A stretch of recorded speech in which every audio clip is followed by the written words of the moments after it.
Hivi kweli wewe Kajala na mshepu huo shoga yangu na uzuri huo dada yangu wewe. Kila siku wako kuliko huyo chinga tu. Kila siku unaenda unarudi. Kwa hiyo chinga tu jamani, mtu mfupi huyo kijeba huyo. Kwanza wa Makonde hata sio watu wenzio hao. Yaani sio watu kabisa, Makonde sio watu. Lakini mama Kajala wewe hata uelewe kila siku nenda rudi nyinyi kila siku tu nyinyi kwa sababu gani? Mimi umenitibua mpaka umenitibua tena. Maana sio kwa kujilazalaza kule katika birthday ya mjukuu wako. Muda wote mnakumbatiana. Tena unajifanya umeelewa, tena pombe zimeukolea kichwani, muda wote mnashikana mikono mnanongonezana sio kitu gani. Mimi umenitibua kama ndio kweli mmerudiana, mimi sijapenda.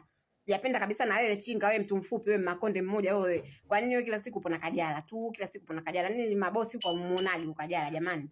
Mpaka kila siku anarudi kwa ule mtu mfupi tu, kwa ule chinga tu. Makonde ule mmoja mimi simpendi jamani. Kwa nini mlikuwa hivyo? Kwa nini chinga na wewe Harmonize? Si uende kwa Makonde wenzio umemngangania tu Kajala watu kila siku. Kwa nini na wewe Kajala na mshepo unashindwa hata kutafuta mabosi kwa kakaka wakakutuliza?